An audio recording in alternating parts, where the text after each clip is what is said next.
Hello, Jack. Good evening, Tom. How are you, sir? Good yourself. Just Ducky. I see Ellen has joined. I believe I have. Yes, you have. Okay, wasn't sure. All right. Look at that. All right, so we're just waiting on Joyce. All right. Let me see if I can put a video on here. Must you? I'm just kidding. Oh, look. Hey. Hey. All right. Let's not get too fancy. How'd you do with the race, Tom? Not bad. I can't say I actually raced it. I'll say I walked it. That's okay. But no, we did well. We came in at 1 hour, 49 minutes. There you go. Yeah, so we had a good speed walk. Did a little jogging, here and there. Mostly it was a speed walk. Yeah, I'm sure it was tough to hold back. I know that competitive edge of yours takes over. I know you just wanted to get to the finish line so you could have a beer. Hey, I'll have you know that my lovely wife crossed the line before I did. Awesome. Yeah. Good for her. Good for her. Yeah. Well, I know Mackenzie said the team did well and they all want to sign up and do it again next year, which is just awesome. Yeah, they got to talking. Meg was telling them about this other thing that she's done in the past, up north, like up in New Hampshire or something, or Vermont. Oh, okay. Yeah. Some really kind of aggressive runs. So I don't know if they'll look to join her in that venture down the road or what. But you never know. I know Morgan's legs are bad. Oh yeah. She's got that compartment syndrome. Yeah. And she had a rough week. She didn't really get the rest that she should have gotten, and she said she struggled. Well, it was a great cause, a couple of great causes. We were running for, I had a number through the Michael List Now respite. Yes. In Hopkinton, yeah. So. Yeah, no, it's good activity, and I don't know. Maybe I'll go into training. There you go. Mackenzie said something about maybe applying for 15 bibs and to see what happens next year. Why not? So that would definitely make it available. Yep. All right, it seems like all the board members are here. Awesome. All right, so before we begin, I do have a statement to read. This open meeting of the Mendon Board of Health is being conducted remotely, consistent with Governor Baker's updated guidance on holding meetings pursuant to the Act extending certain COVID-19 measures that was signed into law on June 16th, 2021. This act includes an extension until March 31st, 2023 of the remote meeting provisions of his March 12th, 2020 executive order suspending certain provisions of the open meeting law. The order allows public bodies to meet entirely remote so long as reasonable public access is afforded so that the public can follow along with deliberations of the meeting. For this meeting, the Mendon Board of Health is convening by video telephone conference as posted on the town's website, identifying how the public may join. This meeting will feature public comment. The time is now 7:32, and with that, I hand it over to our chairman, Alan Greenberg. Well, thank you very much, and thank you for everyone that's attending the meeting presently. We greatly appreciate participation. Jack, should we skip dumpster regulations? I don't want to hold anybody up if we have people here that are concerned about other topics, all for skipping ahead and going back to dumpster regulations. I do have Dan Markman online with us for the regulations. Oh, okay, good. I guess I didn't see that on my screen. Oh, there it is. Maybe that's Dan. All right. Let's proceed then. Dumpster regulations. Daniel Markman.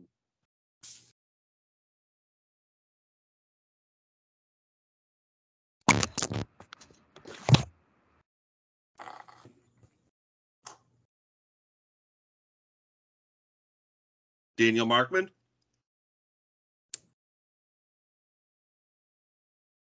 Well, looks like he just dropped off. He may be having issues and may be trying to log back in. Okay. Do we want to skip ahead to number 2? Sure, go ahead. All right. We're going to have a rooster noise nuisance follow-up. So who would like to speak on that? I believe Tom or Joyce would like to talk about that. All Yeah, right. anybody but the rooster. So, Joyce, do you want to take the floor or should I? Joyce, you muted.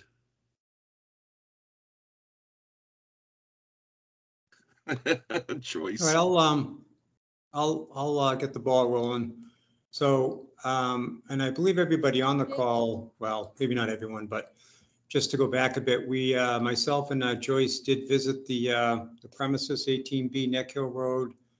I want to say last, well, a week ago Friday. Right, I believe- correct. Correct? Yes. Or was it, no, was it just this past Friday? Yeah, it was it will be a week after, yes, it was the past Friday that just went by. Yeah. Right. And so we did meet with both occupants of the dwelling. We, at least from my perspective, I believe we did detect a bit of a language barrier with the gentleman, more so than with the woman. But you know, it was our impression that we were there for probably a good 20, 25 minutes or so anyway, that we walked them through what the needs were that they had to follow. You know, I suspect that possibly the letter they got, maybe there was not a full understanding of the language that was in there. So, you know, I think it was a good idea that we did go by and personally speak with them again, as opposed to jumping to a conclusion. And it did appear that, you know, in speaking with them, what we told them was that we're looking to, because of the complaints, that we needed to have them modify the keeping of the rooster from a housing perspective. And in so doing, we took a closer look at the setup they have. And what I had seen before was they actually had a housing inside the main fenced-in area that appeared to be the perfect spot for keeping the rooster. And we did impress upon them that we'd want to see the rooster kept in there from the hours of 7 p.m. to 7 a.m. with the belief that having it in that housing was going to mitigate the noise issue. It had a side door on the housing inside and had another door that could be closed. So it seemed to be a good solution, so that it wasn't a need for them to build anything in addition. And, you know, from my perspective, and I'll let Joyce also speak, it seemed like the message got through. They seemed to understand the time frame, because actually while we were there, I think the Elizabeth made commentary to, oh, it's getting close to 7, we might have to put the rooster away. So it seemed to be understood. But yet I know that complaints had still come through to us from the neighbors that they were hearing the crowing. So with that, I'll turn over to Joyce and let you give her perspective. When I was talking to them, I think they thought that they had done what we said because they killed 6 roosters. They had taken care of 6 roosters, and I don't think they understood that that they couldn't have one that was free roaming at that point. So again, they did put it away, and having had chickens and myself, I know that sometimes it takes a few days to get the chicken used to being in that area. But it was a great solution. It fit in with the Department of Agriculture's requirements. So, and as the mornings get darker, I think that we'll find that it's going to work better as well. I don't know, Ann, what was happening? Did it stop crowing at 4, and did it come to a later time in the morning? No, it starts at anywhere between 4:15 and 4:30, and it continuously crows. I mean, it'll crow for, well, it wakes me up. So it'll crow for maybe 5 minutes and then it'll stop. And then 15 minutes later, it'll crow again, like a 4:45. And then it'll crow for 5 minutes and it'll stop. And then it'll crow again at 5 and then 5:15. You know, it's all morning, like from 4:30 on till 7. It's off and on. And it's loud. I mean, I even sent a recording to the Board of Health this morning. You can see that's from my bedroom window. That's not even outside. And that's how loud it is. So I don't know how anyone can be so inconsiderate, and they must know that it's crowing because they live right next to it, and just allow it to keep crowing like that. It's off and on from 4:30 all morning, really. Even after 7 it crows, but at that point, that's the okay time. So it has not changed. In fact, it seems it's like it's almost gotten worse. You know, Tom, I was thinking about it just right now, thinking about that little house. Did that have 2 windows on the side that I had mentioned to her that they have to be blocked? But I wonder if they did do that. Well, the enclosure appeared to be They had a enclosed. little tiny window. Even a little tiny bit of light getting in is going to, you know. But it's pitch black at 4:30 right now, and it's still, even 4:20, it's still crowing. You know, the sun doesn't rise until close to 6 now, and it's still crowing. Yeah, the enclosure seemed enclosed all around. When I was looking at it with Edmar, he showed me a sliding metal door on the left side that opens and closes, but it's a complete door. And then, of course, the front, it has a little ramp that he indicated a door where the rooster would go in, and then the door could be closed behind it. And so it appeared to me to be a fully enclosed housing on all sides with a little roof on the top of it, inside that fenced-in shed. Right. And I don't know if anybody on the call might know,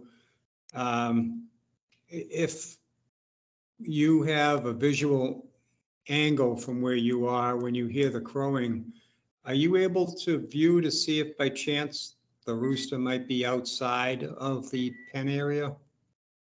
I cannot see it because of the woods, but I will say that a couple of mornings I drove by at about 6 o'clock, and the opening to that plastic enclosure was wide open.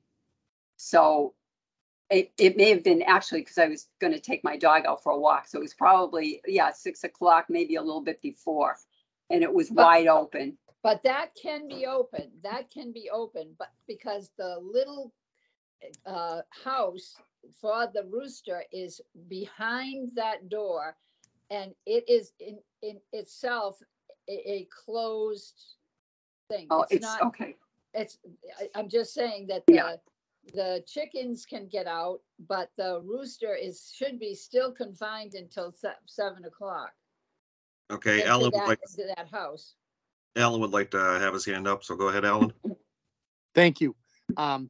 Not knowing a lot about roosters and chickens, is it possible, and I'm basing this on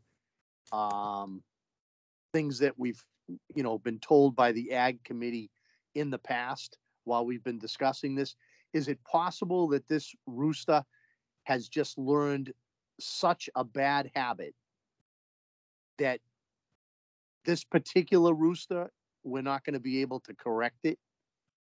Again, I don't have a lot of exposure to chickens and roosters, but I'm thinking maybe it's time that they got a new rooster. Thank you. Well, I don't know about a new rooster, if that's the solution. I just wonder, do we have any kind of validation that they did follow what was put to them? Do we have validation that the rooster was indeed in the enclosure that whole time when it was crowing?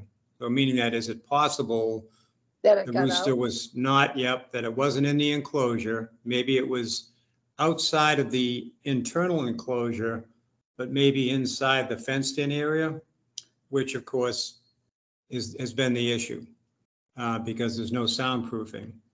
And if it was indeed inside the internal enclosure, then something would have to be done to effectively mitigate the sound, some sort of soundproofing or some element that would have to be added to what's already there.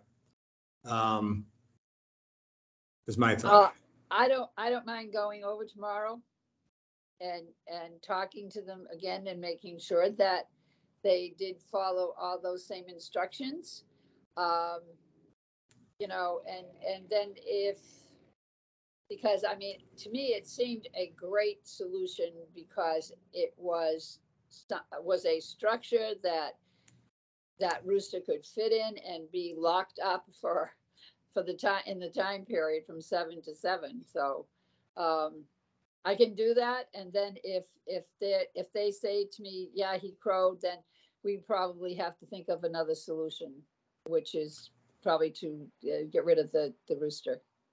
Well, I think the time frame, though, if we're going to make a visit, it would have to be early in the morning, like 6 o'clock, 5:45, so that we could visually make a validation and okay. determination that Yeah. the rooster is indeed inside that enclosure. Right. And if it is, and then we're still hearing crowing loud enough for, say, Ann and neighbors to hear it, then we look at, well, what can be done to address the existing enclosure to soundproof it more than the way it already is. That's my thought. I don't mind going at 6, you know, I don't mind that, you know, but I don't know that if it's crowing when we are there and it's in its enclosure, I'm thinking that it's not doesn't know that it's not supposed to do that, and that the Department of Agriculture isn't correct. That this is the total solution, you know. And I would say I don't know what the solution would be, except to have him visit I would say somebody else. remove the rooster, be honest Right. with you. Right, So, yeah. yeah. Ann has her hand up. Go ahead, Ann. Yeah, I just want to remind everyone that this has been going on for a year now. And I know we've only started complaining maybe within the last 5 or 6 months, but I don't understand why we are catering to this person who could really give a care about their neighbors and their neighborhood and let this happen. And we, the neighbors, are, we can't sleep. We can't, we're up early. We can't fall back to sleep because of this noise nuisance. I don't understand why we're catering to this person when so many people are affected and upset about it and that are paying taxes, that something can't be done sooner, instead of giving this person a 5th chance, a 6th chance. I mean, I don't know. Well, I'm just getting frustrated. I understand your frustration. However, I think that they thought when they killed off 6 roosters that was the solution to the problem. They killed off 6 roosters. So I don't think that they were not paying attention to what we said. I just don't think I think they thought they were doing what we wanted them to do, is to get rid of the flock of roosters. However, again, if we do it tomorrow or Friday, and we tell them that they have to get rid. I mean, they were very compliant when we talked to them. They seemed to Oh, be. sure.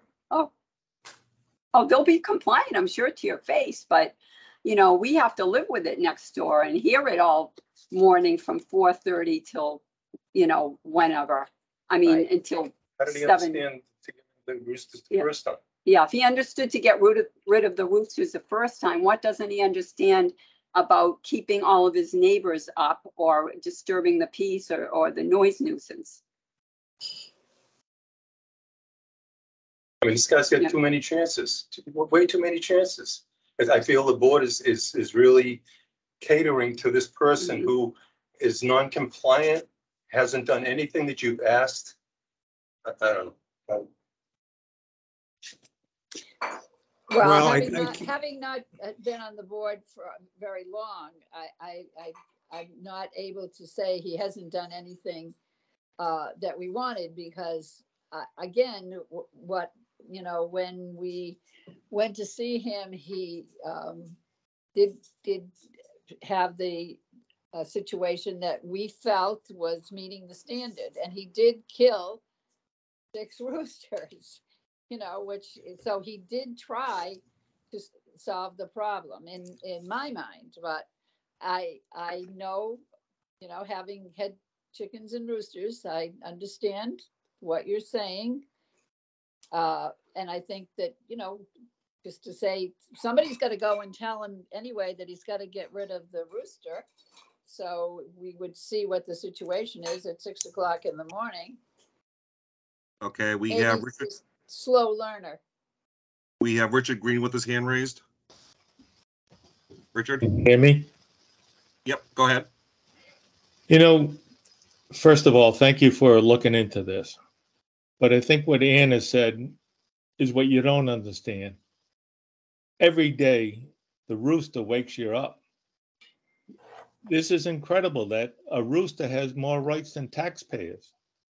I just don't get this, that we're coddling to, oh, let's go slow, let's go slow. How long do we have to live with a rooster crowing that wakes us up every morning?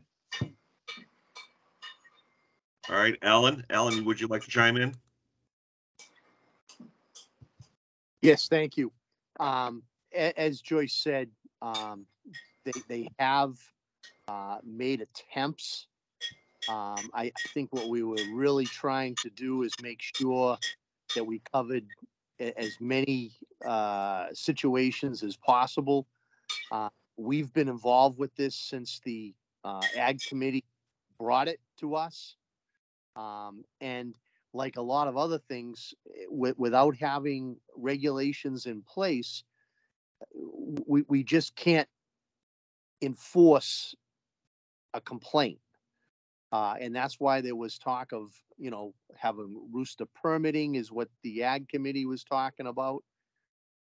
It takes a while to put those regulations into effect. And again, with some of the people in town that showed up at town meeting, voiced their opinion that they didn't want any more regulations. So trying to be representative of the voting public, trying to be representative of people like yourself that have to live with this noise nuisance.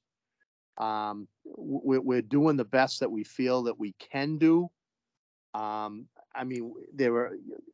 Joyce is talking about, being willing to go down there at 6 o'clock in the morning to see if the gentleman is following the things that he said he was going to do. He could tell us to get off his property. So we do have to try to be careful, and it's no disrespect to the people that are living with this nuisance.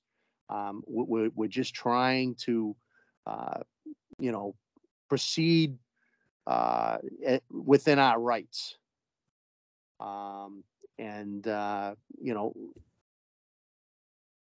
Tom and Joyce went above and beyond trying to make sure that, there wasn't a language barrier. I mean, you're right. We're really catering to him, but we're trying to make sure that we're not while representing your rights, we're trying to make sure that we're not representing his rights. It's a tough place to be in right now. Almost as hard as it was to be in the middle of COVID and tell people that they had to shut their businesses down. It's not a very comfortable position to be in. And, you know, we're really doing the best that we can. So I apologize for the length of time it takes to do this. Thank you. Tom? Yeah, somebody once said to me only like a couple of weeks ago, democracy is not easy. And unfortunately, we have to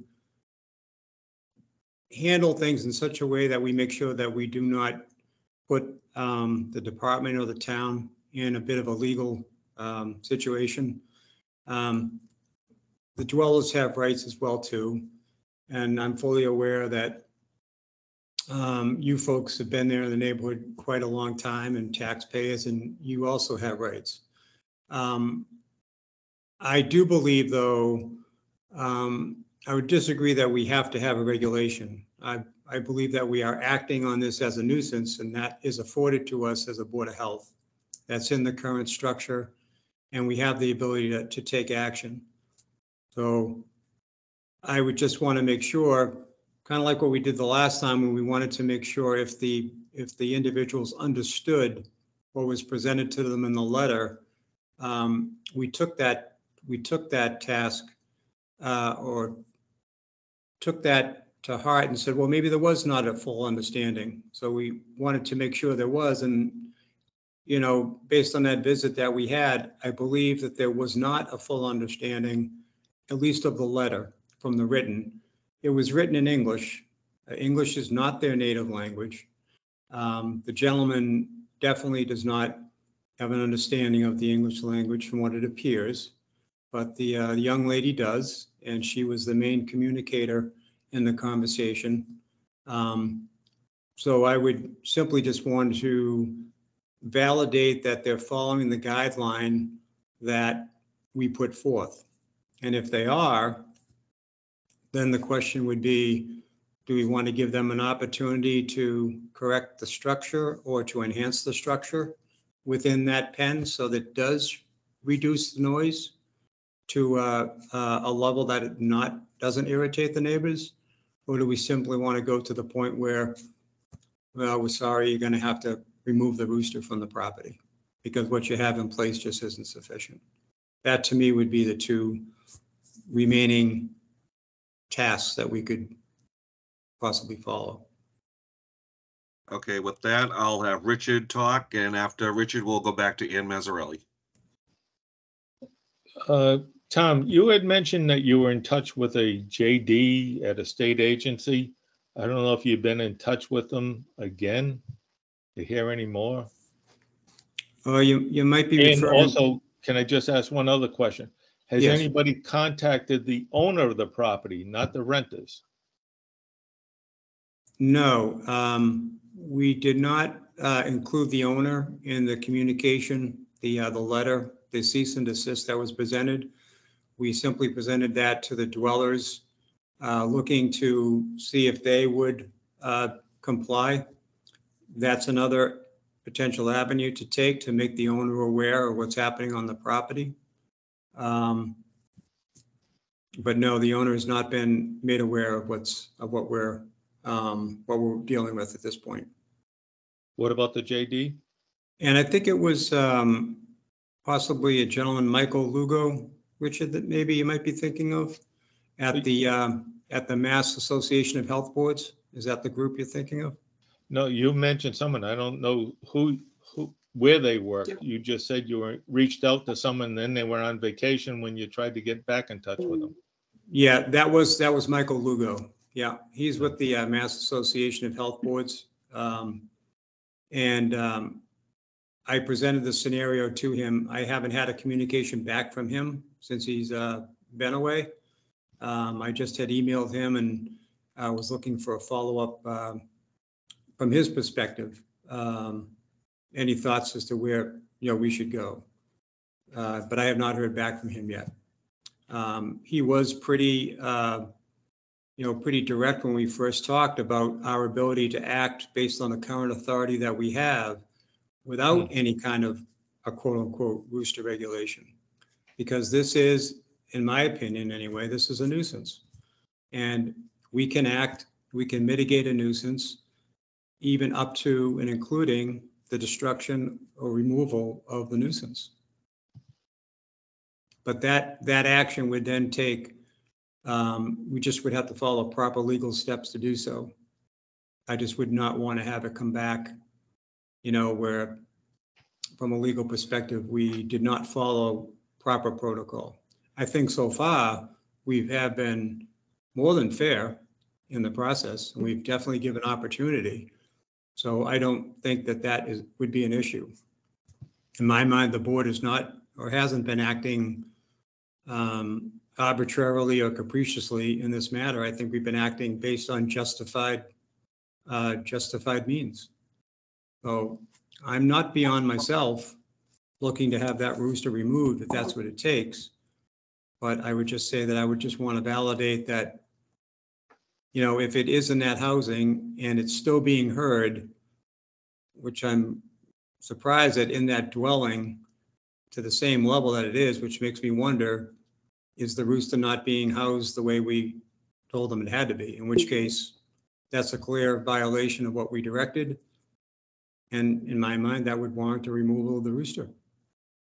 That's what I don't understand. You go there on Friday night, and then Ann and her husband hear the rooster crowing the following morning at 5 o'clock in the morning, something like that.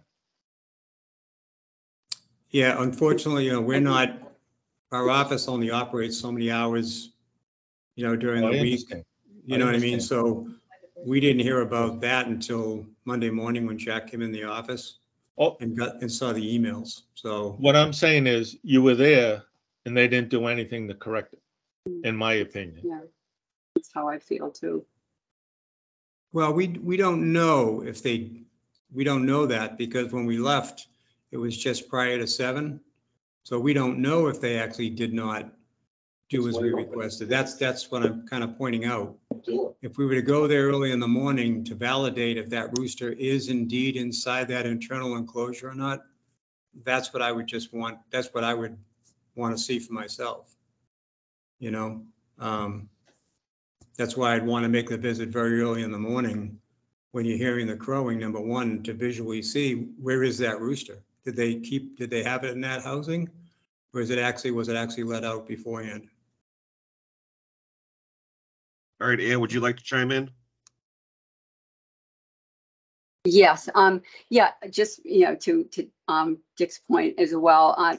I mean, I see and I appreciate what you're doing for us because I know, you're really hearing us and you're doing everything you can to help us out here. But I guess I just don't see the difference of this versus if somebody's playing their music, loud at 4:30 in the morning and wakes up the neighborhood. Somebody would go down there and tell them to get rid of the noise problem. And I just don't see that happening. It just, you were there on Friday, Saturday morning at 4:30, whatever time it was, Sunday, all week long, and all the time, the weeks before that, nothing changed. You would have thought maybe one morning there wouldn't be any noise, but it's consecutively every day. And the other thing I wanted to tell you too is I think because I'm up early, I think he leaves at 6 a.m. So if you want to catch him while he's there, you'd probably best to get there before 6. Alan, would you like to chime in? Yes, please. Joyce, are you looking at going down there possibly this Friday morning? I can do that, sure. All right, this is what I'm willing to do.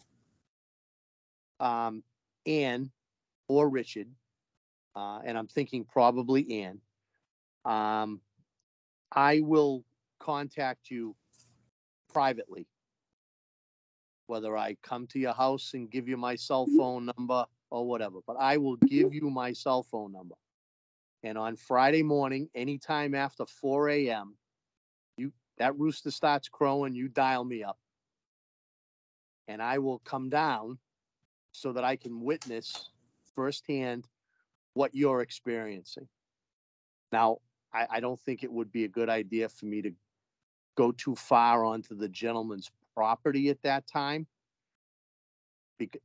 But if I can park at the end of his driveway and I'm hearing that rooster, and then of course Joyce will be following it up to see, you know, what's going on. But I'll do the best I can after 4 a.m. on Friday morning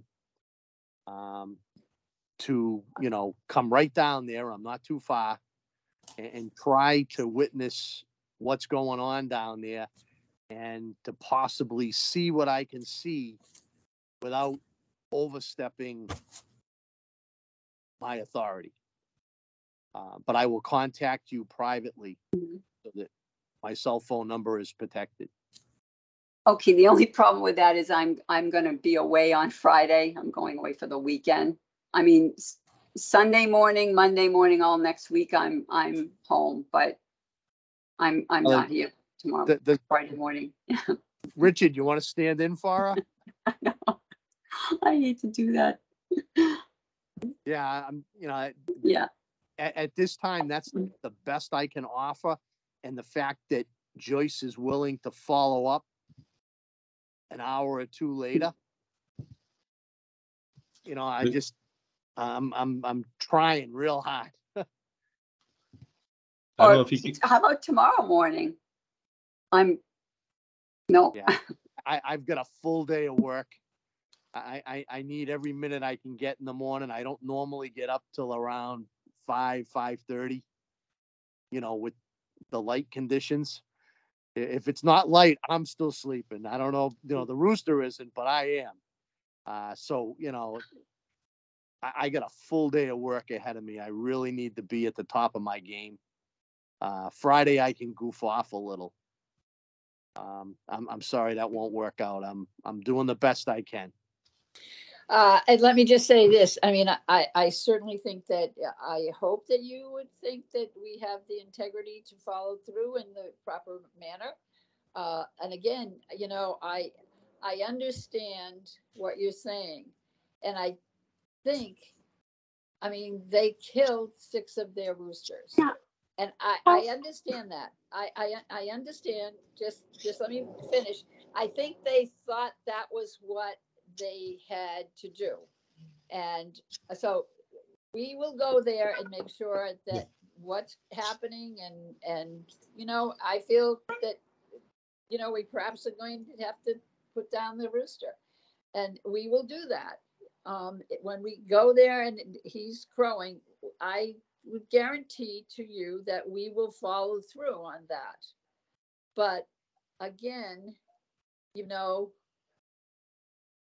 I think they thought they did what we asked them to do, was to get rid of, they got rid of 6 of their roosters. But wasn't it explained to them about the noise nuisance?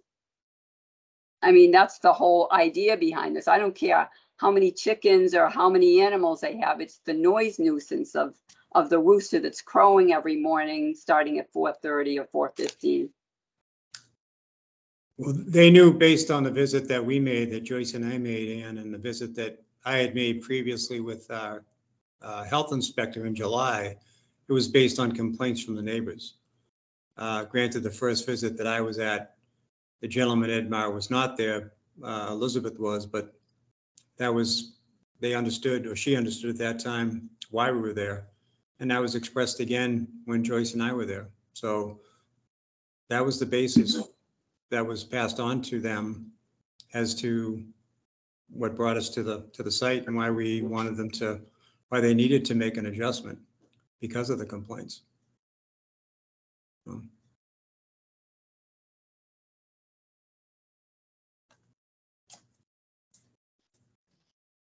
Okay, any other comments on the rooster issue? Richard, go ahead.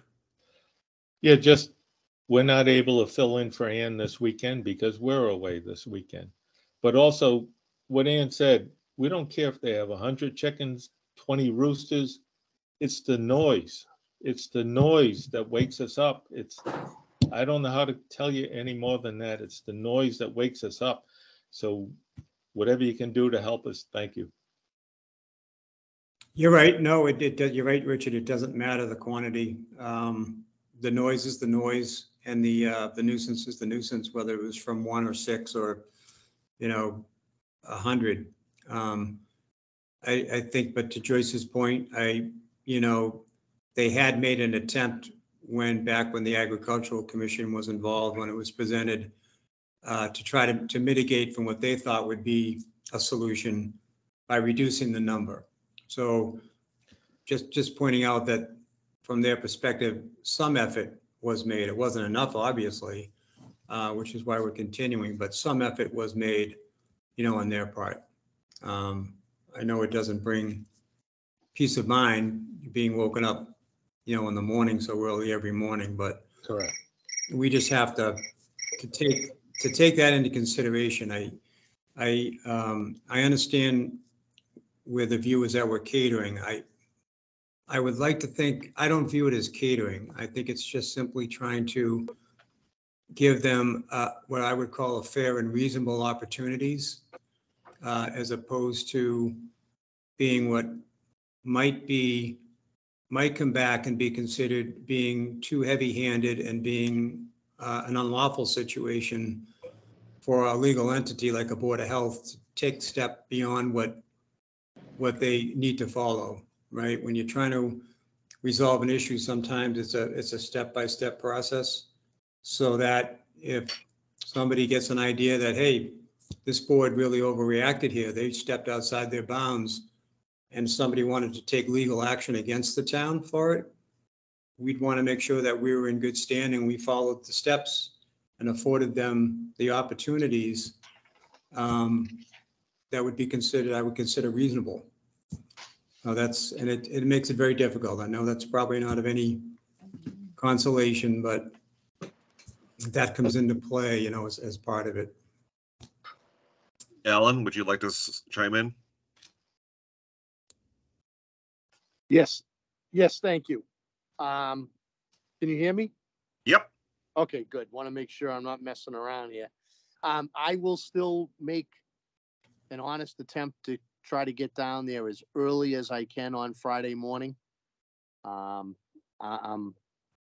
I said, when the sun comes up at 4:30, I managed to get up at 4:30, and it's not doing that anymore. And it would really be nice if someone was there to kind of sound the alarm, so to speak. But I will, make every effort I can to try to get there as close to the 5 o'clock hour on my own as possible, so that I can try to witness and carefully maybe investigate a little bit, at my comfort zone. I don't want to get arrested. And we will let you know what we find. Thank you. Okay, any other commentary before we move on to the next agenda item?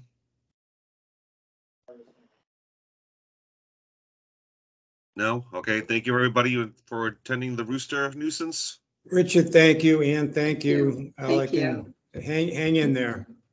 Hang in there. All right. Thanks very much, everybody.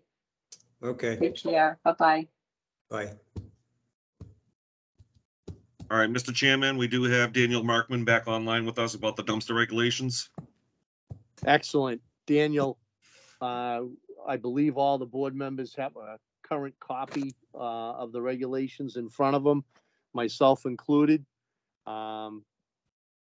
We really need to get going on this. I appreciate the effort that you've put into it, and I've made some notes, but I'm going to let you proceed on this issue so that we can try to get a final copy going.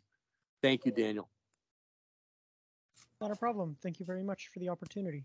You folks can hear me, right? Yes. Okay, excellent. So to be quite frank, I'm not really sure what exactly the board would like me to do at this juncture. I can give a basic rundown of the regulations that you folks have in front of you, and at least a little of what my intent was. But I think the biggest question I have for you folks before proceeding is, what exactly does the board want to regulate? And by that I mean, do you want to regulate, how do I phrase this? Dumpster regulations typically can be applied either to the owners or the renters of the dumpster, or the trash haulers that deliver them, maintain them, or dispose of them. Now I've seen regulations basically only apply to one party or the other, or maybe a little of both, but I'm not sure which the board wants me to focus on. May I say something? Sure. This is Joyce Gilmore. I reviewed all of your work, and I was amazed at how much time you must have put into that. I also have reviewed the town of Upton and the town of Northbridge, their requirements. And I mean, to me, I think what they have done, what they have required, is more simplistic and more forthright. I think the other, the draft that I saw was much more complicated. I think,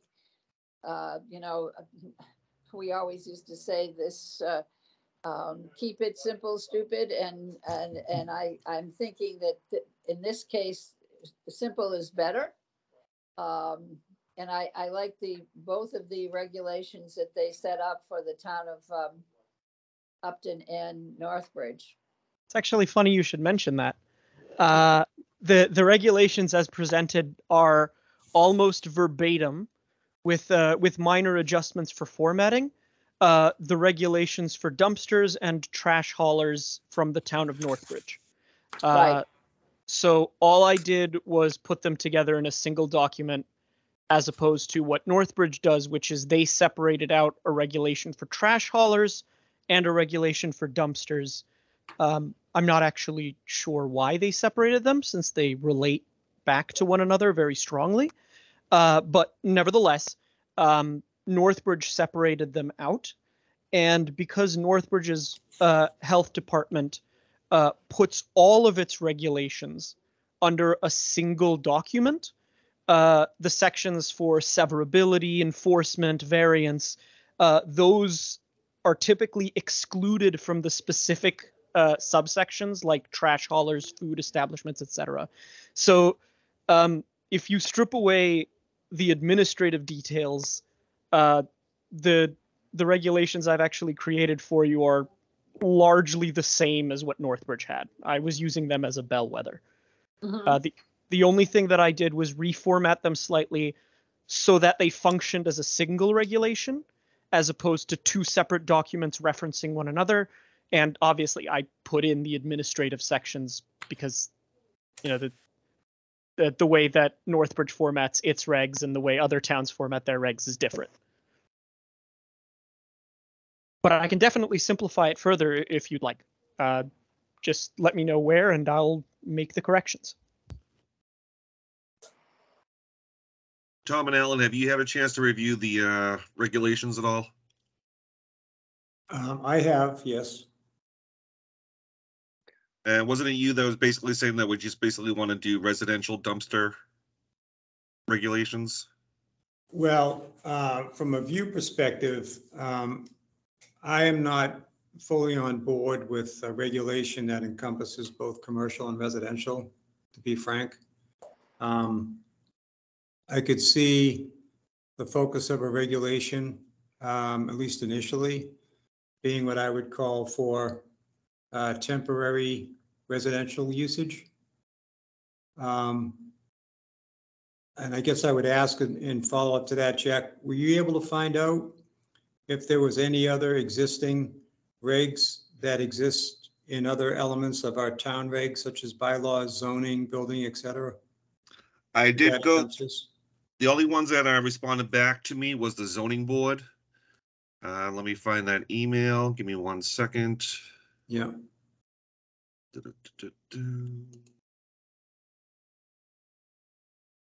and the reason for that ask was simply, I just wouldn't want us to complicate or conflict with any other, guidelines that might already exist elsewhere, with regard to dumpster usage. All right, yeah, so the only one I got back was the zoning board. John D'Amelio. He has an email stating, after discussing the proposed regulations for dumpsters in the town of Mendon, the ZBA, the board's position are said regulations are. We believe that the Board of Health already has the tools to find and or warn the people, businesses, and developers of Mendon of the issues set forth. Those tools should be used to make sure that everyone is doing what's best for themselves, other residences, and the town. We believe the proposed regulations to be overreaching, burdensome, and costly for the residences, businesses, owners, developers that work with the town of Mendon. Contractors already pay a fee for the permit and work to be performed in town and have to fill out the refuse removal form to ensure the proper disposal of the refuse. We feel that there is no need to pursue an additional permitting fee or any other regulations set forth for all dumpsters in town and the ones contractors use on the job site because of the instance in town by one resident that could have been handled by issuing a warning and then a fine if the warning was unanswered. End of email. So that's just in reference to a response, Jack, right? That doesn't, so my question was, do we know if any other existing regulations in any other town Oh, I'm area? sorry. No, that's not okay. to my knowledge. Okay. Yeah, and that was the response from that gentleman from the zoning, right? Zoning board? Correct. Yeah, Correct. okay. Alan? Yes, thank you. I actually saw in the margin, what I thought was an answer to Tom's question. If you look on, the page, almost the last page, second to last page, it says that, Dan felt, that, to insert the language, none of these regulations shall conflict, override local zoning or general bylaws in case existing zoning bylaws for residential already prevents construction noise during these hours. I know that was just addressing noise, but I felt it could be a little more general that, we're obviously not trying to rewrite or override any rules or regulations from other boards that already exist. I found, my original question on these was whether or not we were working on permanent dumpsters or temporary dumpsters. Because I thought all along we were maybe, trying to educate and regulate the temporary dumpsters, the ones that seem to be troublesome. So as I read through these, and obviously it starts off with commercial residential dumpster regulations, I didn't find any of the regulations other than a few points that I would change to be that restrictive. I actually found that when I got to whether or not we were going to charge, that's where I kind of had my questions. I didn't, or the things that I wanted to change. I didn't want to charge any business on the commercial side that already has what I would call a permanent dumpster. So any of the businesses that were in town that have been operating or are going to operate, I didn't see any need for them to pay an additional fee to have that dumpster, but I didn't see a problem with charging a minimal fee for people that were going to have temporary dumpsters. Because I felt those are the ones that have the potential to be troublesome, because maybe the people that have the dumpster don't realize that if the trash blows out, they really should pick it up before it blows into their neighbors. They are not being inspected on a regular basis by the health inspector. where our businesses are. If the health inspector goes to do their inspection and they see something wrong with the dumpster, they note it, and the business owner takes care of it. So I didn't feel as though a minimal fee for a temporary dumpster that we may have to check on, may have to do a little paperwork on to keep track of and to check and make sure they're using a reputable hauler that's already licensed in town, would be a problem. I did see some areas where it said temporary in the definitions, a period of time no greater than 30 days. In today's world, I believe 30 days is too short. If someone's going to have a temporary dumpster to redo the family room, the project could very well take more than 30 days in today's world. So that was a line where I thought we needed to give them at least 60 days to have that temporary dumpster on their property to take care of that project, whether it be a new deck or a sunroom or whatever, because we've all experienced delays and things that don't show up on time. I thought 30 days was too restrictive. So I thought that the bones of this was something that we could work with, but perhaps we were at the point where we needed to have an in-person meeting to discuss these and go page by page, make the changes we want to make to what Dan has provided with us with, and then move forward. Because like I said, as I ran through them, I went through them a couple of times, made little notes. And again, I think on the commercial side, it doesn't hurt to have some regulations in place, but I certainly don't want to put another burden on them by having to apply for another permit, pay another fee. We already know they're using a licensed hauler. And the health inspector has already got them on the radar, especially if it's a restaurant or a convenience store type operation. I didn't want to be going to the well twice. Thank you. All right, Dan, would you like to chime in? Certainly. Just before I continue, just a quick question. The version of the document that you folks are looking at, it's 6 pages long with sections going up to section K, correct? Yes. Yes. Okay. Yes, it is. Or section M as an effective date. I apologize. Yeah. Okay. The reason why I bring that up is because there was a much older version of this reg where the fee was applied specifically to commercial businesses. But even for temporary dumpsters, it's my understanding, and I'll clarify this if I forgot to edit this out. The fees of these regulations, or the permit fee specifically, are not intended to apply to the commercial businesses or even the residents themselves.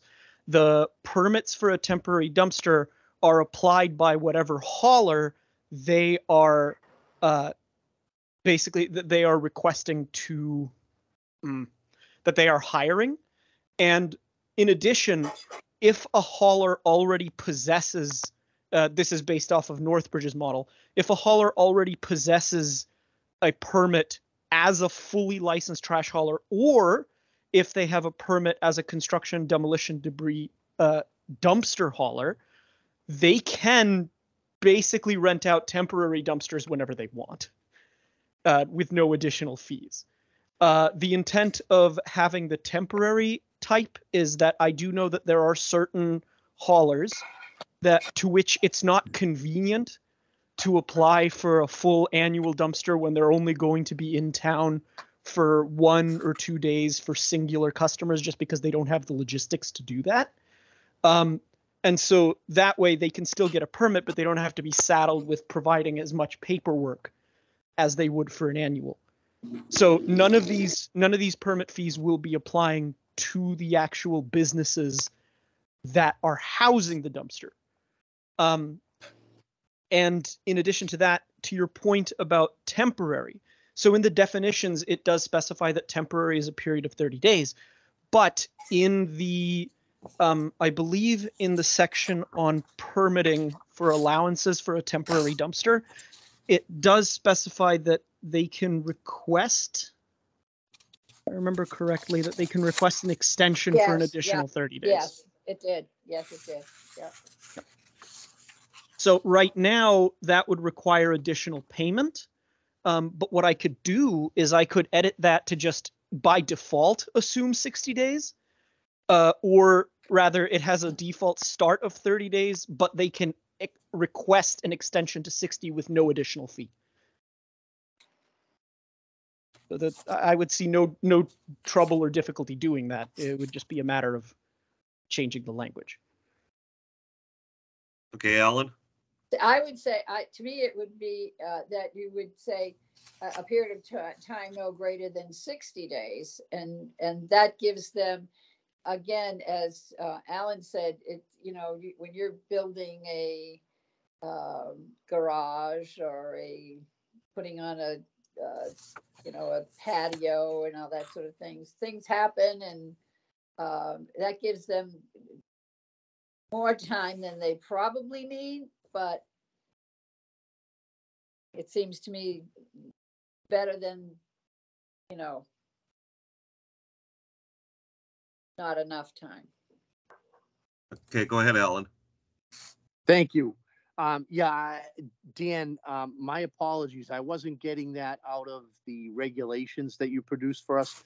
I actually liked the town of Upton's dumpster permit application. So I had made some notes on that of things that I would change and things that I would keep if we were going to use that as an application. Again, I see no problem, for a residential permit charging a minimal fee. Again, but I didn't want to go with the commercial fee. And I thought 60 days as a starting number in today's world would be acceptable. So I apologize. That information I got off of the dumpster permit application for the town of Upton, which I really liked. I just wanted to make some changes to it if we were going to use a similar form. Thank you, Dan. Sure, not a problem. I can base it off of Upton's if you'd prefer. I can definitely tweak it in that direction. I liked Upton's as well. Tom? I'm going to be the dissenting vote. I actually like Northbridge's. But that's fine. Whichever way. That was my view was that I would just want to be presenting I'll reiterate, I would just want to be presenting these as regulations in an application that would be specific for residential temporary use dumpster permit. Because Alan, you actually mentioned something that I wasn't aware of when you mentioned health inspector in going to inspect businesses. I didn't realize they automatically incorporate the dumpster as part of that inspection. So if that's the case, that actually adds to the support of how we already have in place a mechanism to address any dumpster issues that might come up from a business or commercial standpoint. And that was kind of emphasized in that email that the gentleman had sent to us, indicating that we do already have tools in place and mechanisms in place to address concerns from that standpoint. That's why I was kind of leaning toward this type of a regulation being focused toward residential environment only, and only from a temporary perspective. I would agree with you that the length should be longer. I think 60 is a more reasonable number of days. And of course, if they have to go longer, that would be something that, as Dan had outlined in this draft already, that would be looked at on a case-by-case basis as to why they might have to go longer, than 60 days, hold up of materials or, what have you. And that would be just approved on a case-by-case basis by the board. So, that's how I'm kind of approaching it at the moment. Okay, Alan?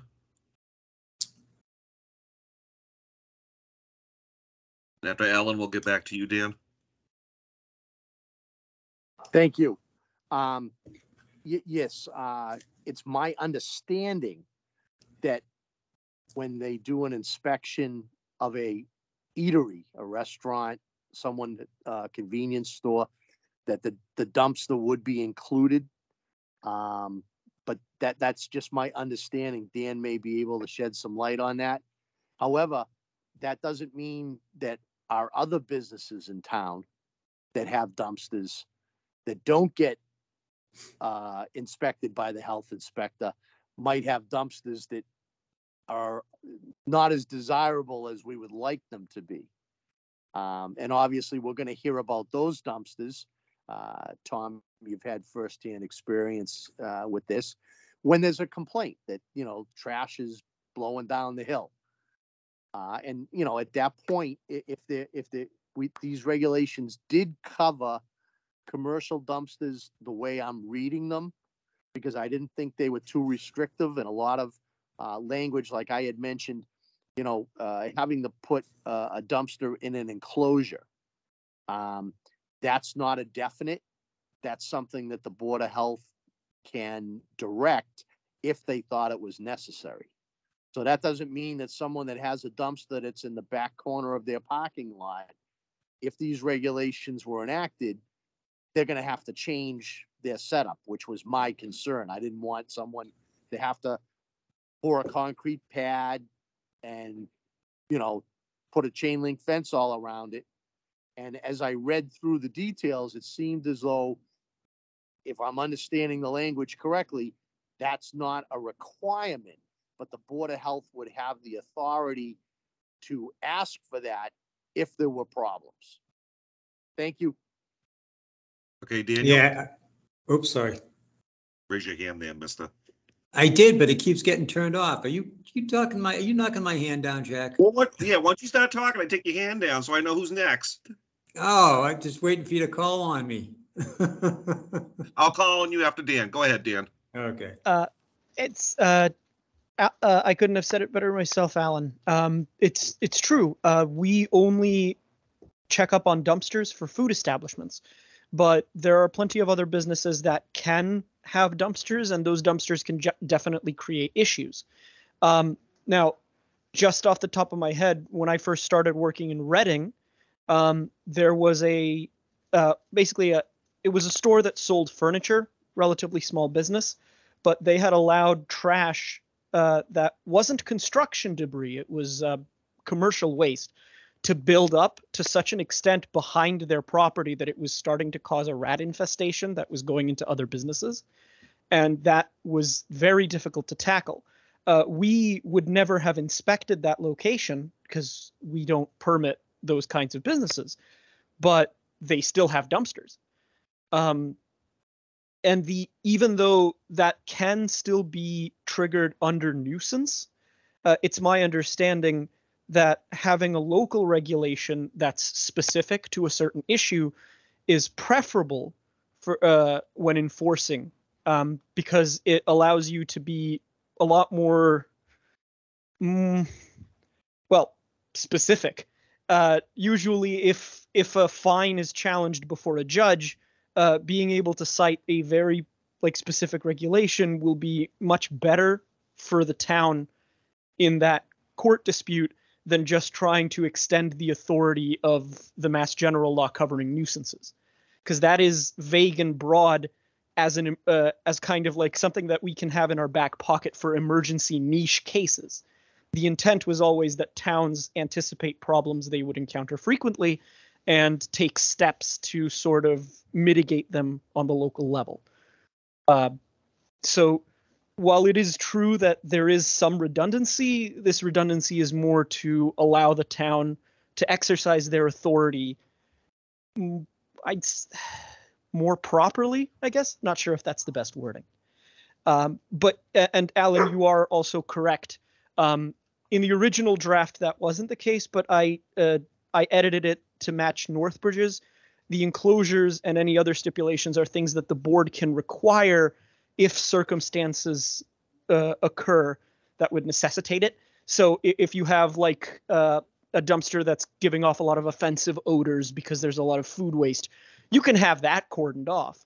But if it's just a regular small dumpster and it's kind of like out of the way, you don't have to have them build a massive enclosure and spend hundreds of dollars to do that. Like that's entirely on a case by case basis at the discretion of the board if necessary. Okay, Tom, and after Tom, Joyce, you'll go. Go ahead, Tom. Now you raise a couple of good points, Dan. I don't know, I just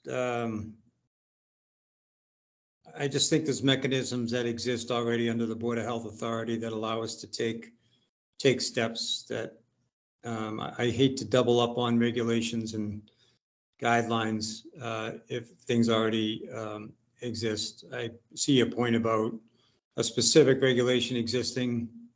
So from a legal challenge versus something that's a little more broad in trying to defend that, but that's in where lies the responsibility of the board is if they're acting in not an arbitrary and capricious manner and doing it based on sound,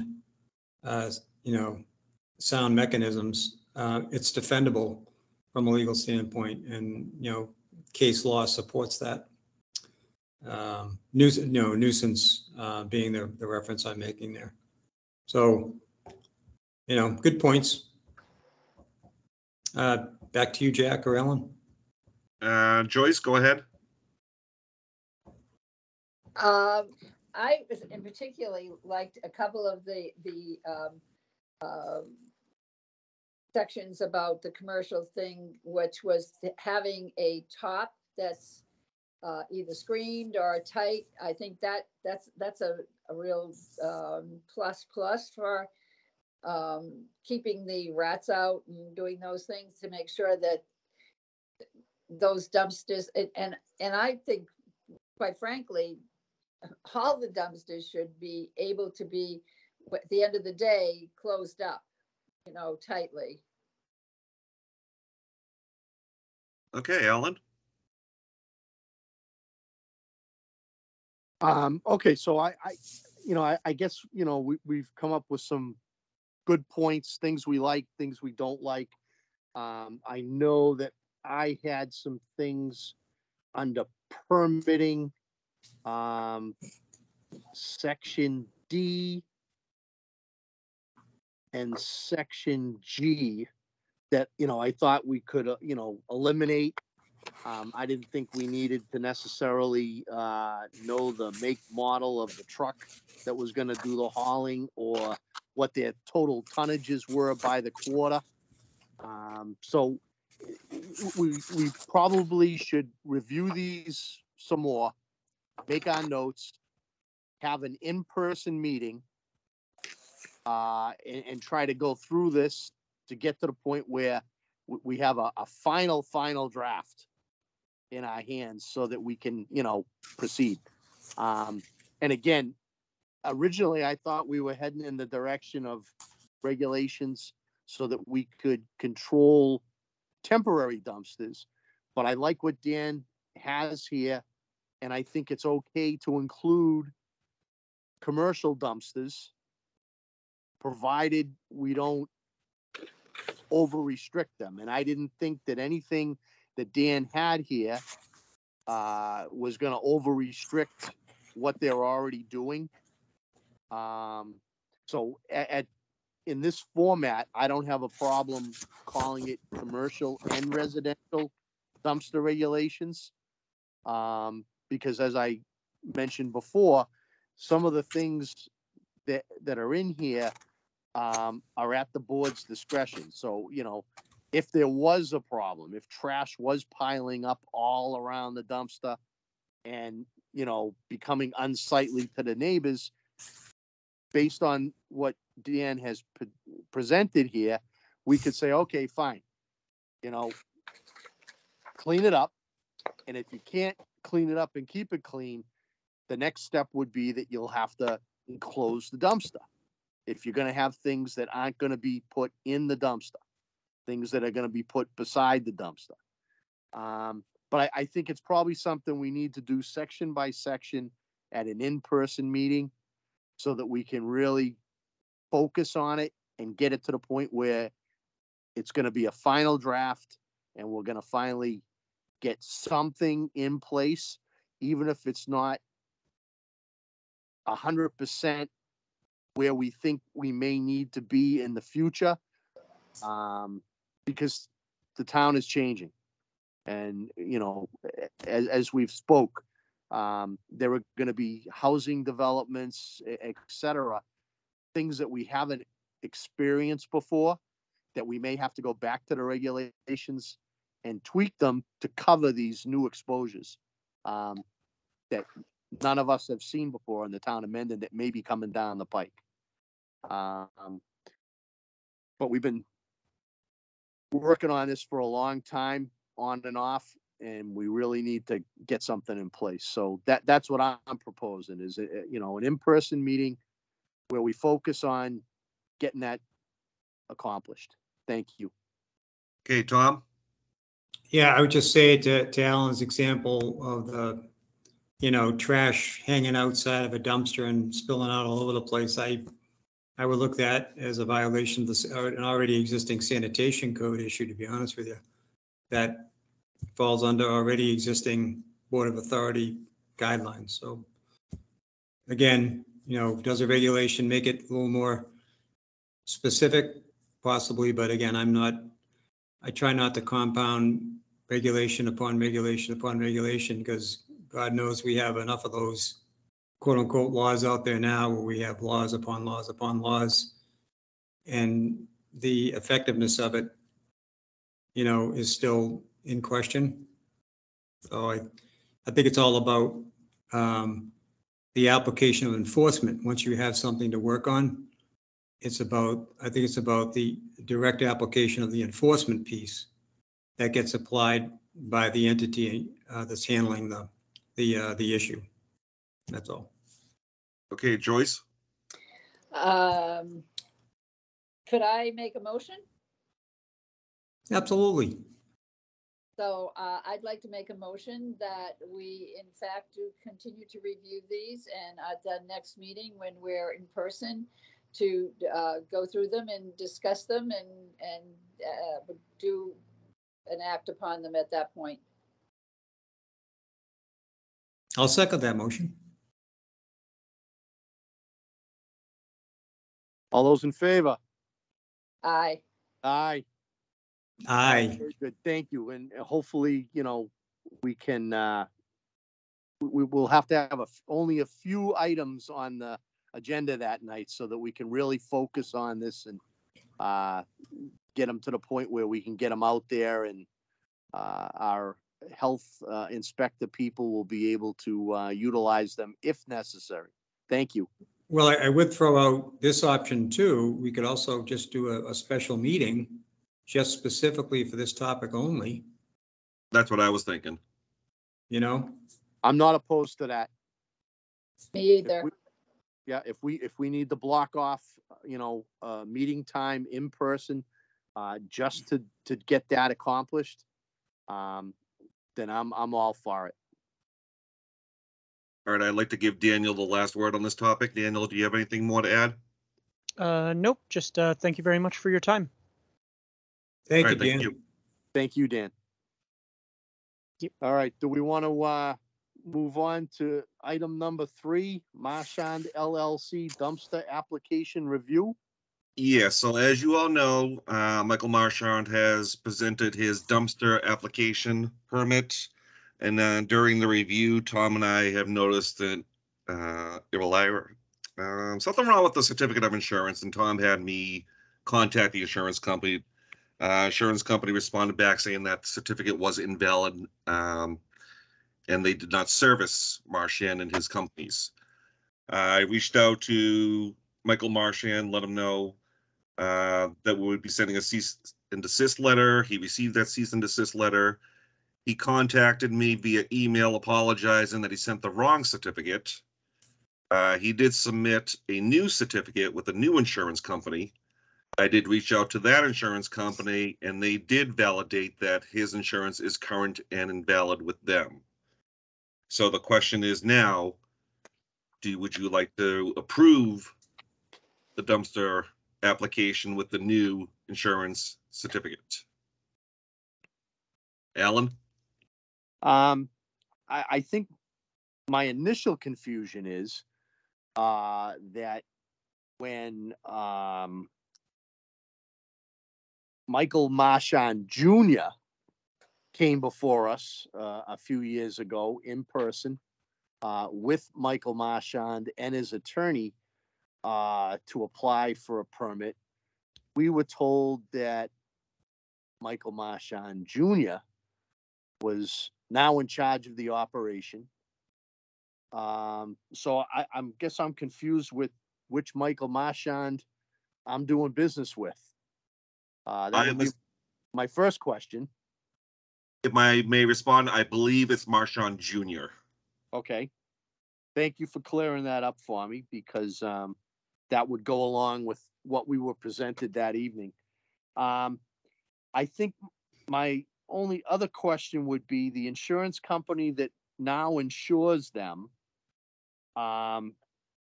We're sure that the certificate that they sent us lists us correctly so that we're notified if the insurance were to lapse. It says certificate holder, Mendon Board of Health, 18 Main Street, Mendon, Mass. Did we confirm with the insurance company that we're going to be notified if the insurance is dropped? I didn't clarify that with them. Should any of the above described policies be canceled before the expiration date thereof, notice will be delivered in accordance with the policy provisions, and usually it goes to the certificate holder. Right, So- right. I guess only because the first application appears to have been incorrect and or altered. I just wanted to make sure that if for some reason the current insurer no longer insures them, I want to make sure that we're notified. Yes, what I did email them the actual certificate that he presented to us to the actual insurance company. They reviewed the entire certificate and it is valid. Okay. So that would mean that the box in the lower left corner that lists the town of Mendon is, definitely who they're going to notify if they no longer insure them. Correct. Okay, so that answers my questions. Please, other board members.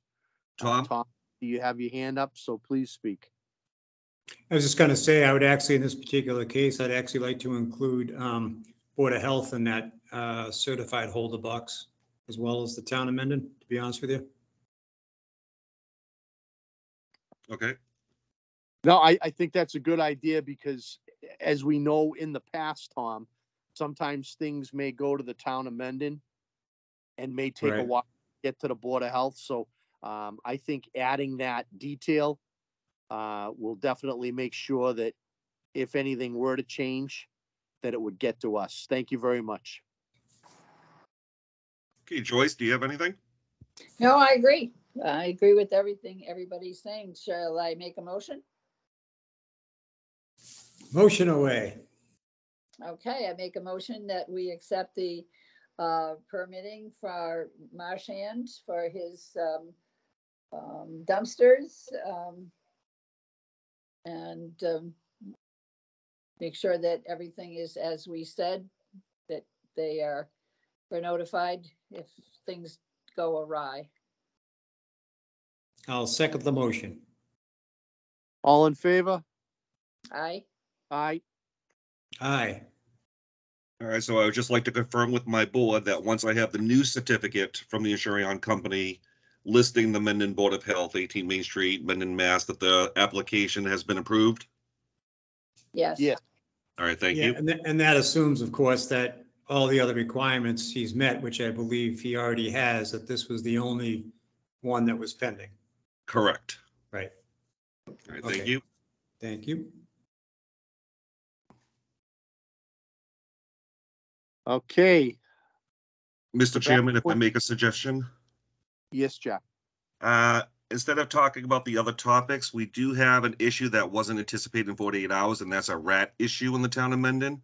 I was wondering if you'd like to talk about that, because I believe we have a few people online waiting to hear about this. No, go right ahead. I did read that in the emails that were going back and forth. So by all means, present the current rat situation. Thank you. All right, so in the town of Mendon, we've had a few instances where I've received emails about rat issues. The first one, I believe, was about a month and a half ago that occurred on 20 George Street. 20 George Street and a couple of its neighbors saying that they've had an infestation of rats. They blamed the infestation on Draper Mill. I'm not too sure if you guys are familiar with Draper Mill out of Hopedale, I believe it is. Yes, yep. I did contact the hotel Board of Health Administrator, Carol. She assured me that even with DEP coming in for the destruction of the mill, Draper Mill was not the cause of the rat infestation. Also got some calls from 12 and 16 Daniels Road. They have chickens, not them personally, but their neighbors have chickens around the neighborhood. So that could also be a cause of rat issue. So I just wanted to bring that to the board's attention that we've had a few instances of rat infestations.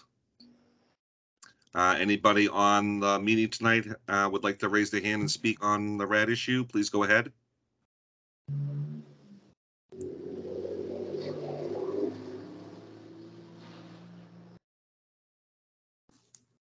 Penny, Catherine, Penny, go ahead. And I believe you're on mute.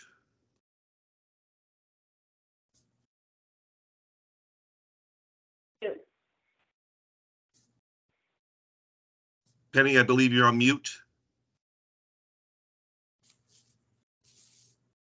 I don't know if I can unmute her myself or not. Okay, hi. Penny? Yep, can you hear me? This is Penny. Yeah, hi Penny, how are you? Good, how are you? Good, I Sorry can hear about you. that. No problem. So, yeah, we've been here 8 years, and I have never seen a rat until this year. And there's a lot. It's not just one or two. I have cameras. I put cameras out there all night long. Actually, I saw one during the day today. It's insane. They're in my yard near my house. They're not in my house yet, and I'm hoping that they won't be. But yeah, it's bad. And what is the property address again? I'm sorry. We're 16 Daniels. 16 Daniels, okay. Mm-hmm. And I know that Paige over at 12 Daniels, I know her cat has been bringing rats home.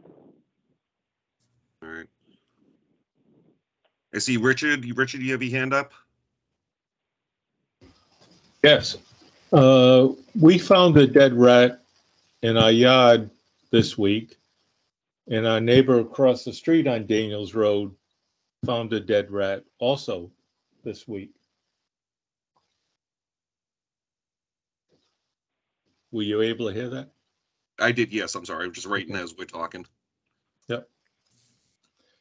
And we also talked to someone on Bicknell Drive today that said he had a rat in his yard that he was trying to catch or kill, but was unsuccessful.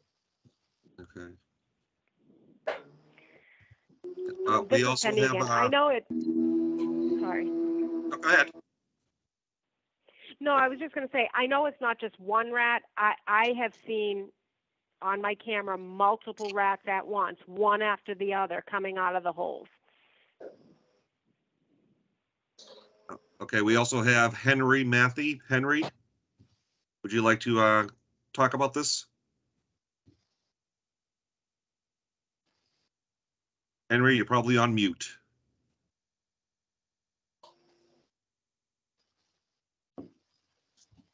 Can you still hear me? Henry, there we go. Go ahead, Henry. Oh, I think that might have been Richard. yeah. Henry's my neighbor, and he sent me a text saying he for whatever reason, he's having trouble with his computer. Okay, He found he's the neighbor I referred to earlier that found a dead rat in his yard also. And he said,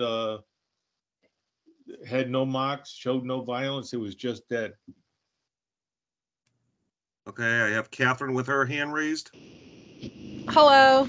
Yeah, so I live down Kinsley Lane and we have cameras as well. And we've caught a lot of rats, like physically have caught them with traps. We've seen them so many times on the cameras. And it probably started about 8 months ago. A question for you, Kathleen, is it? Catherine. Catherine, hi.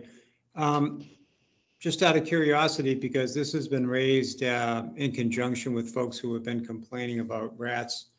Do you know of anybody in your area that actually happen to have chickens on their properties?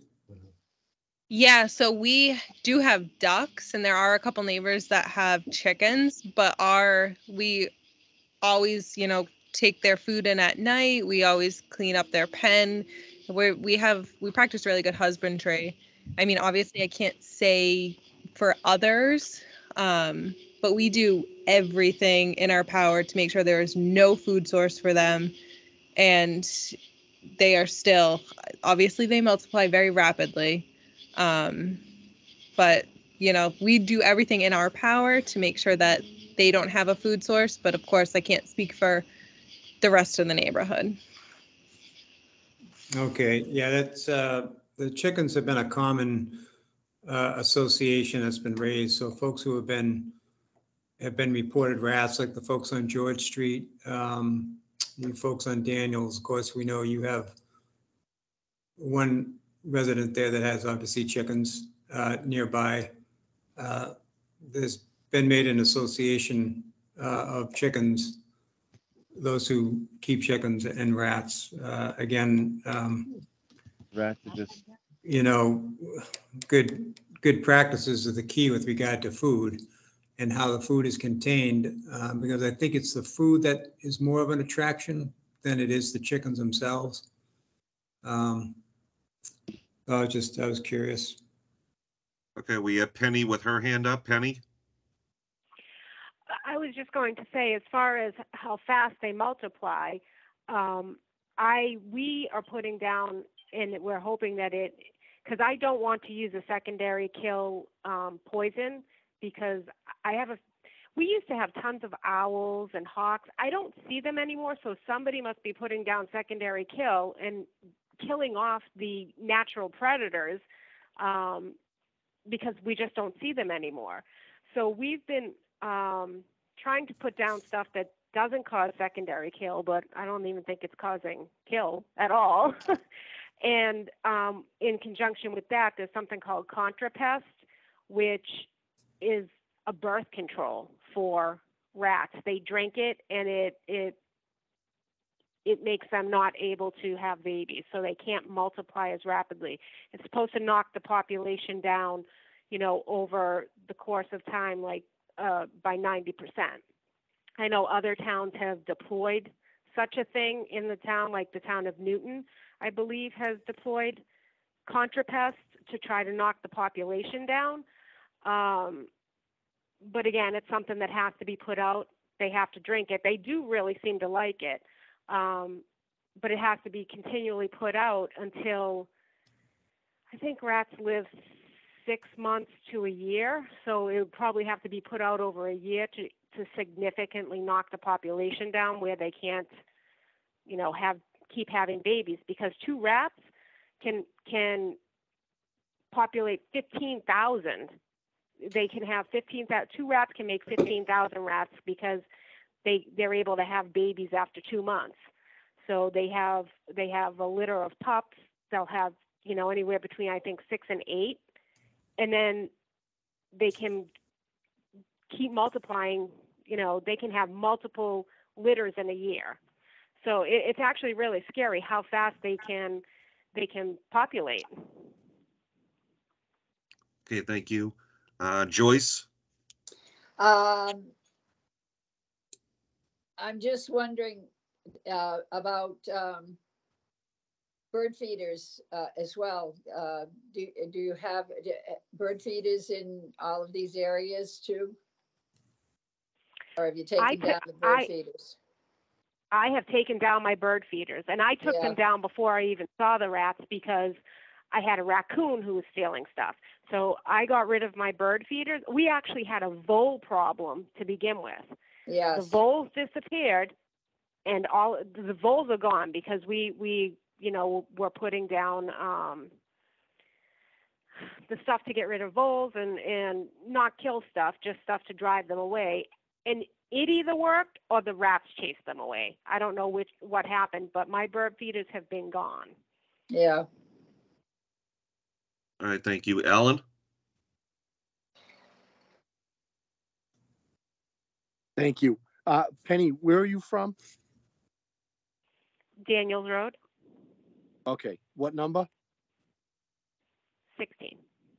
Okay, I'm sorry. I just want to follow along. I did hear about the birth control for rats. I didn't remember what city, but I do remember hearing, I don't know if it was the town administrator or town manager talking about their particular problem and how they were going to try to control it. So I probably heard the same story, news story that you heard. I don't know a lot about rats. I have horses on George Street. And over the years that I've been there, I've come across maybe one dead rat in a stall that my horse stomped. And I've maybe seen one live rat. And fortunately, they were actually pretty good looking rats. They weren't mangy, they weren't sick, they weren't, and by putting down a little rodent control, I seem to have, driven them off over the years. So never really experienced a problem. I did hear secondhand from a local exterminator that mice and rats are really bad this year. And obviously, what you're seeing and what your cameras are seeing is the same thing. Not having a lot of expertise in this area or a lot of exposure, I don't know if perhaps, Jack, we should contact someone who, is in the wildlife control business and see if we can get some information as to what they're seeing and what they're doing about it. How they're handling it. The only other thing I don't know if we could reach out to an agency within the state of Massachusetts that might be able to give us some guidance or suggestions. I'm going to assume a lot of these creatures, at least in the last 8 or 9 weeks, are probably looking for water because everything's looking for water right now.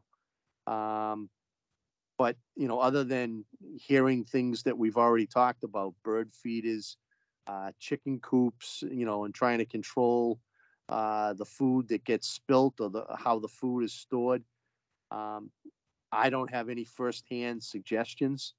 So I'm going to suggest, Jack, that maybe, as a Board of Health, we reach out and see if we can get some resources and information that maybe would be able to help these people. Thank you. Okay, Richard? Yeah, it's interesting, Tom, what you mentioned about the chicken coops earlier. Penny has a chicken coop near her, and our story with chicken coops. And also the gentleman that told us today about chasing a rat in his yard, he has a chicken coop across the street from him. Yeah, it's been a common thread that's been mentioned, Richard, when folks have mentioned rats. So can we say definitively that there's a natural attraction there? And if so, how do we address it? right? Without, to, I think it was Penny's point, without putting down something or applying something that mitigates other creatures in nature, which we would not want to do, right? We don't want to adversely affect other animal populations. How best to try to solve this problem, Yeah, right? right. That's a big, I think that's the challenge. I think Alan's got a good suggestion there, and reaching out, it's not an area of expertise from my perspective, I'll tell you. You know, to seek out a source, a couple of sources that have experience and give us some recommendations on how we can go about trying to tackle it. You know? Okay, thank you. Penny? I mean, I have heard of another way that is more humane and does not harm other wildlife by putting dry ice down the rat holes. Of course, you have to locate them, and for me, it's easy to locate, but you can put dry ice down there, and basically they just, within minutes, are put to sleep, you know, because the dry ice takes the oxygen out of the air, and within minutes, they're put to sleep. That's another humane way, but the rodent side that a lot of people put down and use is, one, it's inhumane, and two, it causes secondary kill, killing off dogs, cats, foxes, coyotes, owls, birds, anything that would eat a rat. If that rat has eaten rodenticide, it will kill the animal that eats it as well, which is why I think we don't have the natural predators here to keep them away. In addition to chickens, though, too, and this is true for myself, I have a garden. The garden draws them because it's food, and that's really hard. You know, I get some of my produce that I grow, but a lot of it's rat eaten, and you know, we're at the point where we probably are going to get rid of them, going to have to get rid of the garden, etc. And you got to take away their food source. I get that, but I also, you know, there's other things. It's going to be a pronged approach to get rid of them. Maybe dry ice, maybe the contrapest to knock down their populations, and then to keep them away from the foundation of the house, I might end up putting down either coffee grounds or something that they don't like. They don't like peppermint. They don't like. I know more about rats now than I would ever want to know. So I'm looking at like a pronged approach to try to get them just away from my house, because I don't want them, once winter comes, I don't want them digging into my foundation and coming in my house. I've never had a mouse problem. I've never had a rat problem. You know, I've never seen any of that in my house, and I don't want to see it in my house. Because they carry diseases too. And I have dogs that are out in the yard, and, you know, they carry leptospirosis, they carry hantavirus, you know, there's lots of diseases they carry. Okay, thank you. Alan? I just thought of another source, our hometown ag committee, especially where Penny mentioned the garden. I would hope that maybe we could get some advice from them, and maybe some firsthand experience where they live in town as to what they may be seeing. Thank you. Okay, and Henry, I see your hands back up. So are you with us, Henry? Is Mike still muted?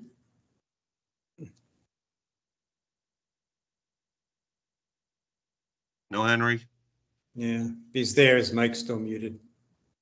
But like Richard was saying, he was having some difficulty there. Richard, if you're communicating with Henry still, if he wants to pass on something through you that you want to relay.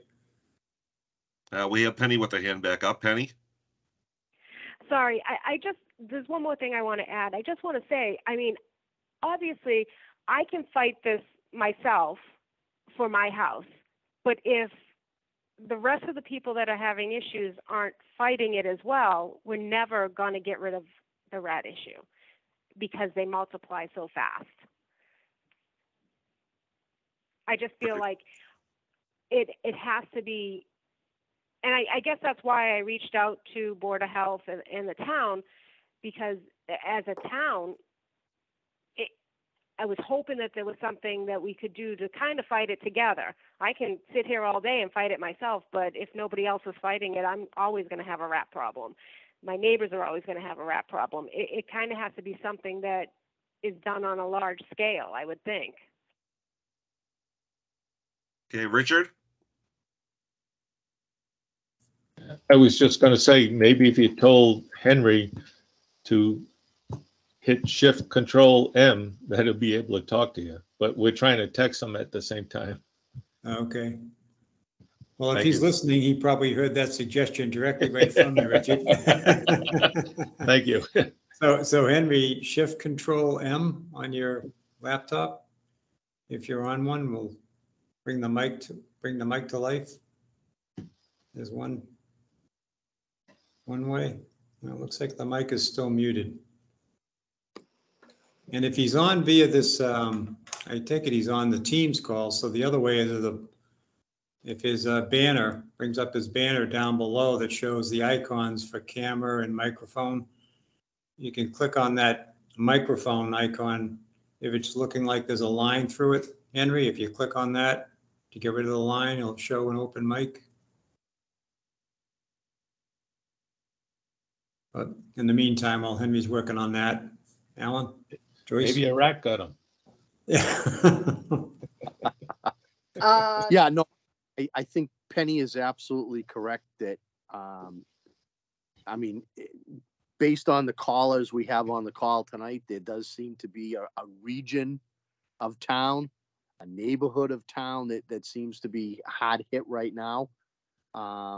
But you know, you're definitely right. You can't just take care of it on your property and expect it to go away. So that's why, you know, I made the suggestions to Jack to try to reach out and get some, you know, information from some outside resources so that we can educate ourselves on what attracts these rats, what the proposed methods are that work well to get rid of them, depending upon where they are. I mean, definitely, I've seen a lot of hawks around with small rodents.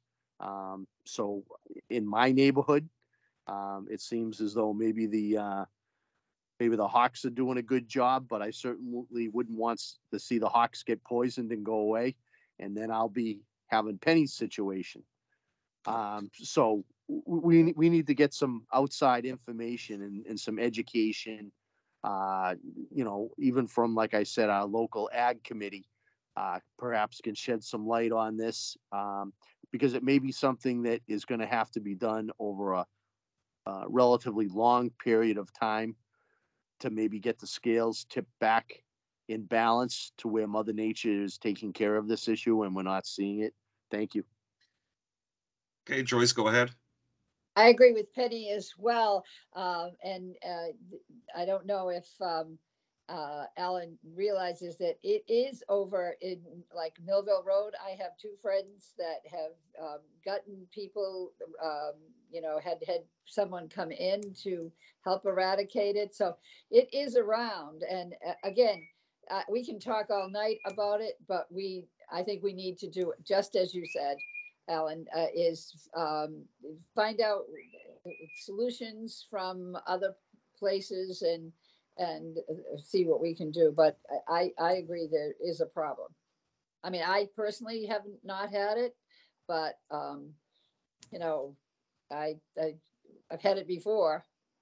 So back in the day when we had chickens, we had to, you know, do stuff to keep them out of Dodge, so to speak. But I agree. I think that we need to address it and move on. All right, Penny has her hand back up. Penny? Yep, I just wanted to say thank you, and I appreciate that we're discussing this. I am very appreciative. Thank you. You're welcome.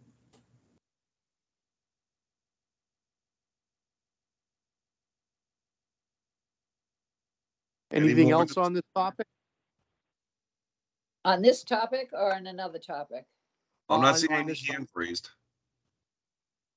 So I think we're done with this topic. Good. Excellent. All right, so Jack, please follow up on our suggestions.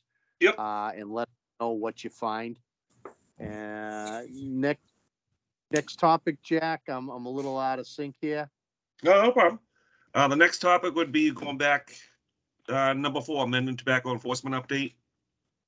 Okay, hit me. I did speak with Joan. We did not make the grant process for the rest of fiscal year 2023, but we will be on the grant process for fiscal year 2024.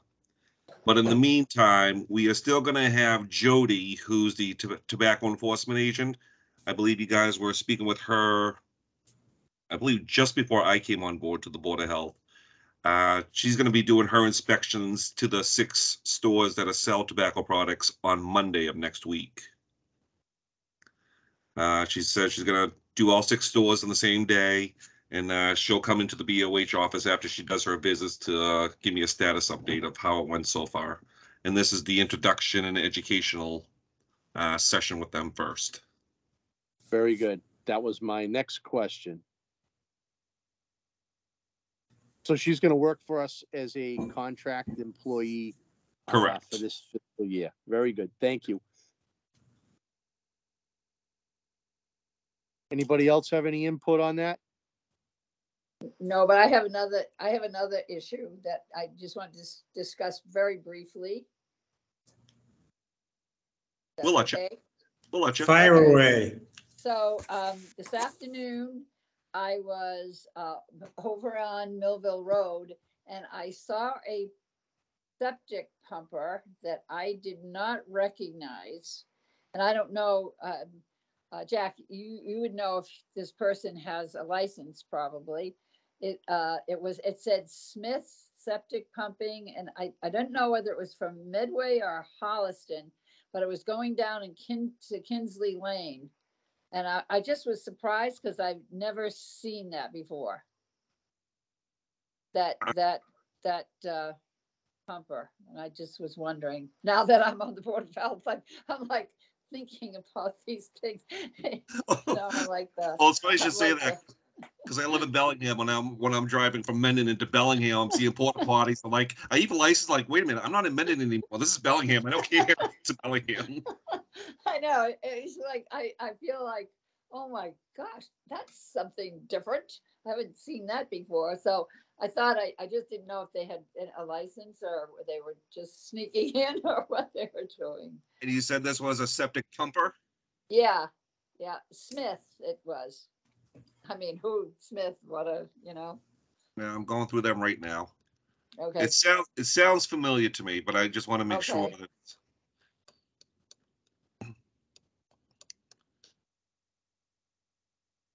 We do actually have a list of all our licensed Right, haulers. I see that. Yeah. Yeah, Smith's. Yeah, we do have a Smith Septic LLC, and they're out of Holliston. Okay, Holliston. That's what I thought. It was Holliston. Okay, good. Just wanted to make sure. Yep, they're permitted. Yeah, we know Joyce is on the job. It's crazy. I know that. No. I mean, when you're involved with something, these things come to mind. Right. It's kind of hard to avoid, Right. I was like, you're in a restaurant. Yeah, you're in a restaurant and someone's preparing food and you're looking for gloves. Right. Just one of those things that's on your radar automatically. Right. All right, so the last thing I have for an update is just an update, and then we're done with our whole entire agenda. The Lake Nipmunk Association, I got word from Detective Erskine from the Mendon Police Department that they are now up and running on the Code Red alert system. That just happened, I believe, on Tuesday. So what that means is anytime that there's an alert regarding a beach closing or anything else that has to do with Lake Nipmunk, that will be put on the Code Red alert system, and whatever fashion they want that communicated to them is going to be sent out. Dan and I are working on doing like a little postcard type thing for the mailing to all the residents around Lake Nipmunk to let them know that it is ready to go. So I just want to give you an update on that.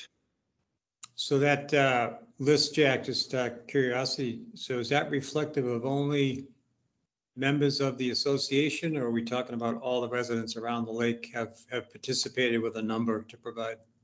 From what Dan's email said, he said for me to go to Gene at the assessor's office and get the addresses. So I can't remember if he said just for the Lake Nipmunk area residents, like directly on the beach area, or basically everybody that lives in that area type of thing. I'll double check that email. But I Okay. believe it's just for the people around the lake itself. But I Well, was that thinking was- like, go ahead. Yeah, I was gonna say that's a primary target, of course, but I think it would also, I think, be beneficial just for residents in general to know about the opportunity to participate around the town. Well, I think Because that it's- we can put that in the town crier type of thing, because we have a lot of stuff that we could put into the town crier about the Board of Health update type things. Right. Point being is that now that this is up and running, getting some sort of general communication out to the community as a whole to let them know it exists will give an opportunity for anyone in town or nearby even, because I know the beach is even used by people outside of town, to be quite honest with you. Yeah. But at least all the town excuse me, at least all the town residents, to give them an awareness that this option exists. So if they choose to want to participate and be part of the notification list, they could do so, Yeah. I know, I think Ellen, the town clerk, told me that there's a town Facebook. I'm not sure if that's true or not. There is the town Facebook page. Social media is a great option as well. In addition to the paper, I think the social media, the Facebook element probably reaches a lot of folks that may not actually read the crier in depth. Yeah. Although every resident, every household does get the crier, but sometimes it's, it might just get put aside, and I don't know if everyone actually peruses it. There's a lot of good info that gets put in there, but I think a combination of sources, crier being one, I think social media another, whether it be the town Facebook, even out on our website pages. I know there's a Mendon Parents group page out there, I believe, Facebook page as well. That's pretty popular. It's followed quite a bit by a lot of folks. Dan may be in tune. As a matter of fact, I think Dan's pretty much in tune to that one as well. Okay. So just trying to tackle as many sources as possible to, put the word out. I agree. And that's all I have. I make a motion that we adjourn. I make Can a we motion set that you the meeting? pick a next meeting. Oh, okay. What are we looking at, Jack? We're gonna do another 2 weeks. We're looking at September 7th.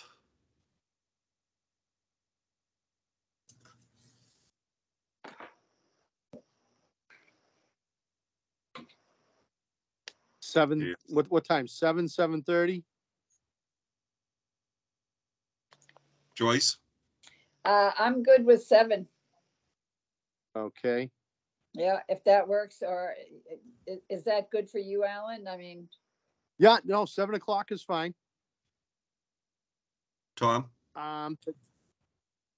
Do we want to also consider setting up a specific meeting just for the dumpster regulations? I believe we should. Is that something you want to try for next week? Yeah, I'd be thinking Well- something. Go ahead, Alan.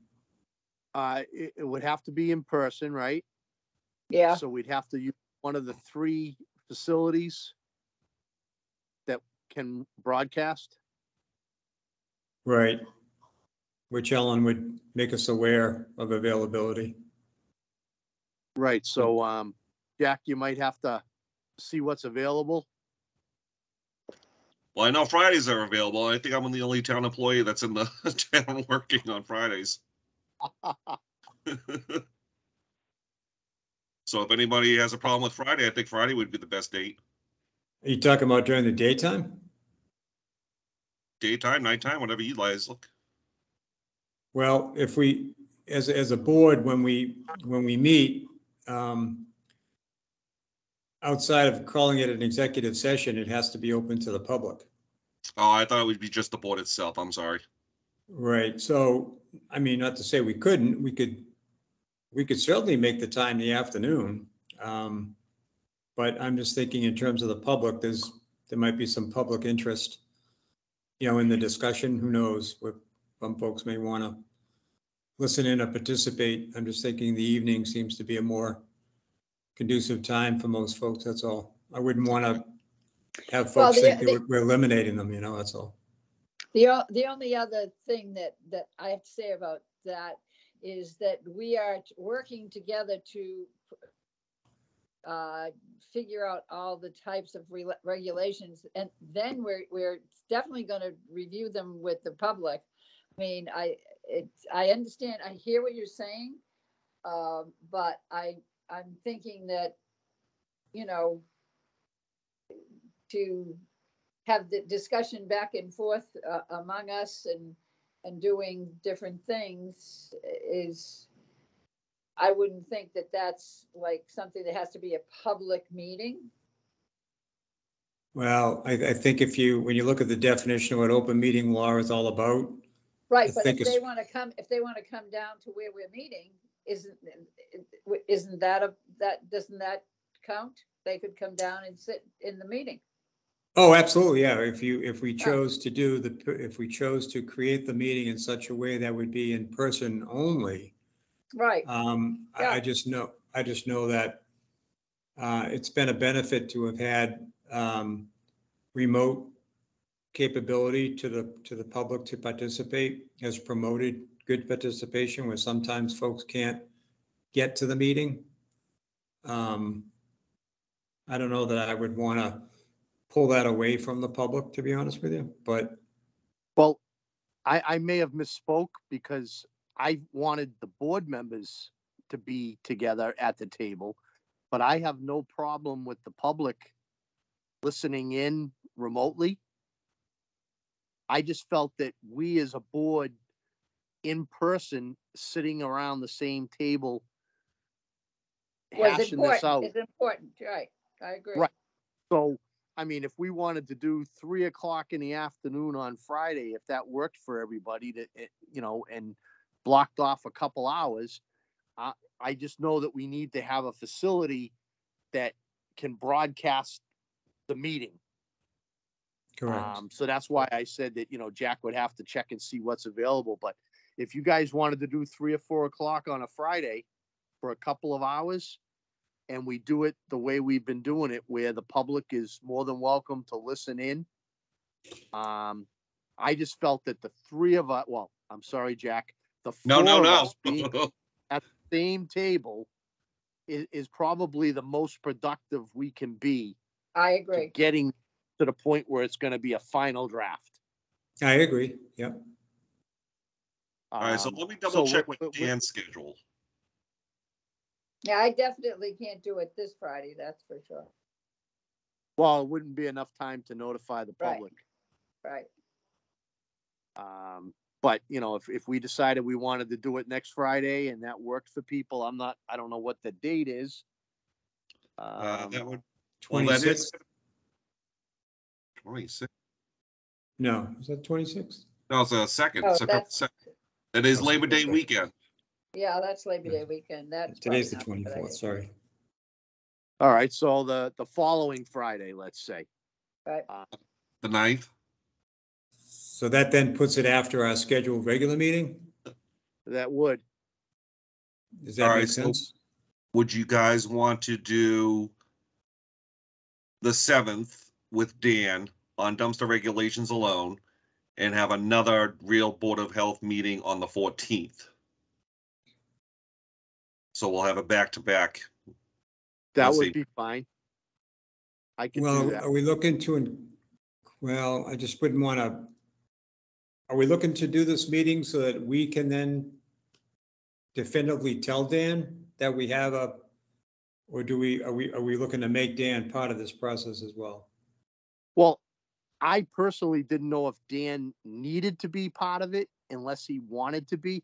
I think we've got some good bones to work on with the draft that we have in front of us. It's just a matter of what we want to eliminate to make it maybe a little more easy to read. I thought there were some things there that were unnecessary. I don't know how my fellow board members feel about that.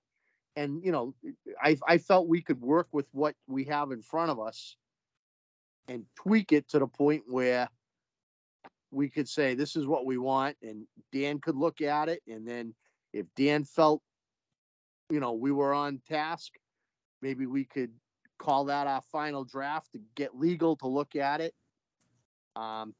Just so that we're not dividing our attention and when we're not getting many things complete, unfortunately. So No, I would agree with that. Yeah, I would agree with that. but I just wouldn't want, point being is I don't want to tie Dan up needlessly, that's all. right. Yeah. Yeah, I didn't feel I felt what he gave us to work with, we could modify and get into a final print. Or maybe we could do it, you know, like, how about the Tuesday before the 7th and what's happening then? That would have to be an evening one though, right? I'm assuming with Alan's working schedule? Yeah, we'd have to do that in the evening, but I don't see why I couldn't do it. How about you, Jack? I'm at the board's discretion, so I'll be wherever you guys need me to be. Okay. You're at our mercy, Jack. Is that what I just heard you say? Pretty I'm just- much. I'm just saying to get it done and to get it, you know, to put it forth. I would think it would take an hour, but that's because I'm a Pollyanna. Oh, you are optimistic, Joyce. Yeah. You're more All right, so- optimistic than so I do am. we- Well, I mean, I think that he's done a good job with all of that. And then we have the two other things, the other towns, things that we could, you know, cross off and put on and do different things with that. I mean, you know, but we've got a lot of information there. Yeah, we just got to make sure Jack's got his computer ready. I got it. All right, well, I'm all for. What do I'm you all think, doing Jack? something on Tuesday the 6th. All right, so I am on board with, as long as the Board of Health is on board, that on Tuesday, September 6th, so that's the first day after Labor Day, just so everybody knows, Monday's a holiday, the 5th, that Tuesday night, 7 p.m. Sounds good. would be the dumpster regulations review. And we will have a Board of Health normal meeting the day after on the 7th again at 7 p.m. Is that Right. my understanding? Yeah, and Tuesday night, That all we makes sense. talk about is dumpster regulations. Right. That is all we talk about. So you just have to make sure, Jack, that you get notice to Ellen in sufficient time, given that that's the holiday weekend, Yeah, so she can post it accordingly. yeah. Yep. Oh, so the 7th will be remote again. Yes. Okay.